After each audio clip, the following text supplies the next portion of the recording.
જય માતાજી, જય શ્રી કૃષ્ણ બધાને। તો કેમ છો બધા? મજામાં ને? તો જો આજે બપોરની રસોઈમાં અહીંયા મસ્ત મજાના રીંગણા બને છે। તો કેવા રીંગણા કહેવાય? આને કહેવાય સાઉથ ઇન્ડિયન રીંગણા। ભરેલા રીંગણા નહીં, પણ આપણે રીંગણાને તળીને ડુંગળી ટમેટાની ગ્રેવી બનાવીને આખી પછી ચણાની દાળ, સૂકા મરચાં, આદુ લસણની પેસ્ટ, ટમેટા ખમણીને ડુંગળી ખમણીને એ બધું નાખવાનું, સાંભાર મસાલો। આને કહેવાય સાઉથ ઇન્ડિયન રીંગણા। પણ સાઉથ ઇન્ડિયનના બાપા એક બનાવતા હતા, એટલે અમે તો બાપાના રીંગણાનું નામ પાડી દીધું છે।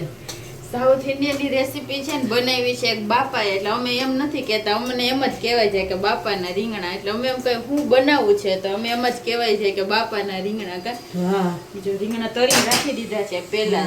રીંગણા તળીને રાખી દીધા છે, પછી આ ગ્રેવી વઘારવાની, સૂકા મરચાં ને આદુ લસણ ને ડુંગળી ખમણીને ટમેટા ખમણીને। શાક એકદમ ટેસ્ટી બને છે। જો ભાત આરે ખાવામાં તો એકદમ જોરદાર લાગે છે, રોટલી ને રોટલા આરે મજા આવે છે। તો આ તો ઉતારતી વખતે પછી જો આ સાંભાર મસાલો 1 ચમચી નાખી દેવાનો, એકદમ ઘરનો બનાવેલો ઓરિજિનલ સાંભાર મસાલો હોય તો ઓરિજિનલ ટેસ્ટ આવે પાછો।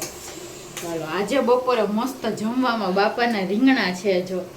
ને જો અમારા વિડીયો ગમતા હોય તો ચેનલને લાઈક, શેર ને સબસ્ક્રાઈબ કરવાનું ભૂલતા નહીં। તો જો આનો આખો વિડીયો તો નથી આવવાનો, પણ જો જોવો હોય તો કોમેન્ટ કરી દેજો।